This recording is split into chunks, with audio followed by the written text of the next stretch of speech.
Assalamualaikum warahmatullahi wabarakatuh. Saya Ahmad Rosadi, mahasiswa Magister Logistik Bisnis pada Universitas Logistik dan Bisnis Internasional tahun 2023. Pada kesempatan kali ini saya akan mereview sebuah jurnal dengan judul Management of Customer Service in Terms of Logistic Information System dengan dosen pengampu Dr. Insinyur Agus Purnomo, MT. Pada penelitian kali ini menitik beratkan atau memfokuskan pada persepsi layanan logistik sebagai keunggulan persaingan dalam e-commerce. Pelanggan mempertimbangkan pembelian mereka dalam kompleksitasnya, tentunya harus diimbangi dengan layanan logistik yang dirancang untuk memenuhi preferensi pelanggan. Tujuan penelitian adalah mengidentifikasi dan mengevaluasi persepsi pelanggan. Objek penelitian pada toko elektronik dalam e-commerce. Data dikumpulkan kemudian diolah dengan analisis cluster. Fokus penelitian pada elemen layanan logistik dalam e-commerce. Manfaatnya diharapkan bisa menjadi basis pengetahuan sistem informasi yang digunakan untuk mengevaluasi keputusan dan pemilihan varian. Bagi perusahaan ini penting untuk mengambil keputusan yang tepat tentang alokasi sumber daya dan desain struktur layanan logistik yang ditetapkan berdasarkan preferensi pelanggan nyata. Latar belakangnya adalah hal utama yang harus difokuskan dalam sebuah perusahaan logistik adalah ketersediaan suatu produk pada waktu, tempat, dan jumlah yang diinginkan. Hal lainnya, manajemen berkonsentrasi pada perbaikan kondisi barang yang dikirim kepada pelanggan. Kecepatan dan keandalan, kepuasan pelanggan, kualitas layanan, dan relationship manajemen yang baik itu adalah ukuran keberhasilan dari sudut pandang pelanggan. Untuk itu, perusahaan harus terlibat dalam praktik yang memberikan nilai dan layanan yang unggul kepada pelanggan dibandingkan dengan yang lain. Tapi dalam hal ini pesaing juga melakukan hal yang sama, sehingga kompetisi meningkat dan itu berbanding lurus dengan tingkat kepuasan pelanggan yang juga meningkat. Rumusan masalahnya adalah di sini kita ingin mengetahui preferensi dan kepercayaan customer yang berbelanja di toko elektronik dalam e-commerce tentang cara dan jadwal pengiriman, tentang cara pembayaran serta jenis kebutuhan yang dibeli atau motif pembelian. Tujuan penelitian adalah penelitian ini bisa digunakan untuk evaluasi keputusan dan pemilihan varian dan pengambilan keputusan yang tepat dan mengalokasian sumber daya berdasarkan preferensi customer yang nyata di lapangan. Fokus penelitian preferensi pembeli barang via e-commerce. Sampelnya diambil tahun 2015 di Republik Czechia. Kuota ditetapkan secara rasio responden berdasarkan usia, jenis kelamin, pendapatan, dan tempat tinggal. Ada 605 responden, 503 yang memberikan tanggapan valid.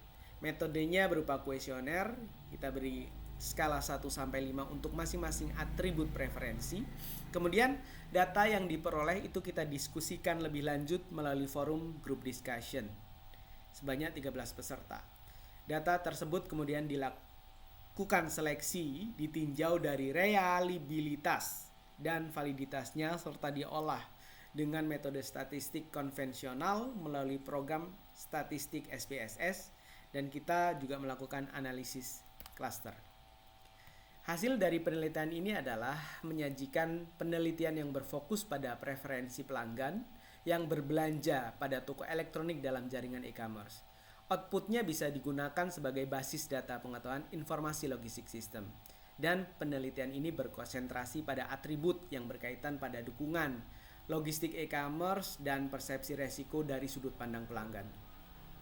Dari 503 responden, 229 diantaranya adalah laki-laki dan 274 adalah perempuan atau 45,3% berbanding 54,5%. Dari motif pembelian teridentifikasi menjadi 4. Yang pertama adalah pembelian hadiah atau pembelian karena terinspirasi setelah melihat katalog dalam e-commerce sebanyak 23,7%. Pembelian kebutuhan sehari-hari 42,3%, pembelian setelah pertimbangan yang matang sebanyak 22,3% dan pembelian barang rakitan sebanyak 11,7%.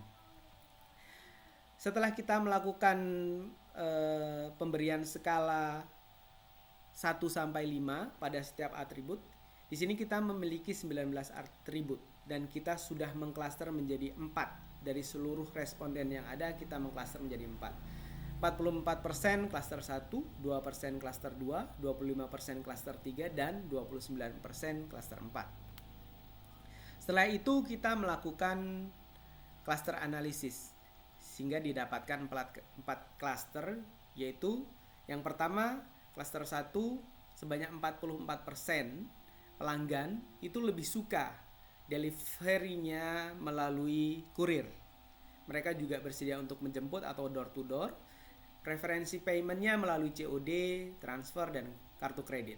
Harapan pengiriman 2 hari, tapi kegagalan pengiriman itu berpengaruh besar terhadap repeat order selanjutnya. Dalam klaster ini 56% perempuan. Klaster 2 hanya 2%. Mereka lebih suka delivery melalui kurir, preferensi payment melalui sistem khusus seperti PayPal. Mereka melakukan pembayaran setelah barang diterima. Harapan pengiriman mereka tidak terlalu tinggi, 7,5 hari. Tetapi kekecewaan pengiriman menghalangi mereka untuk repeat order. Ini rata-rata adalah customer yang melakukan pembelian barang rakitan, 72% laki-laki. Untuk klaster 3, 25%. Harapan pengiriman 2 hari, mereka sangat peduli dengan ketepatan jadwal hari dan jam. Kegagalan pengiriman mencegah repeat order. Preferensi payment cash saat pengiriman. Untuk klaster 4, 29%, harapan pengiriman 2 hari, mereka tidak mempedulikan waktu pengiriman. Payment cash saat pengiriman, kekecewaan pengiriman tidak berpengaruh terhadap repeat order. Karena klaster ini adalah sekelompok customer yang membeli barang karena terinspirasi saat melihat katalog di e-commerce. Ada beberapa hal yang bisa didiskusikan lebih lanjut, yaitu segmentasi pelanggan menjadi 4 klaster menurut preferensi mengenai dukungan logistik dan persepsi resiko saat berbelanja di e-commerce dilakukan untuk mengetahui dan menguraikan kelompok besar, klaster 1, 3, dan 4.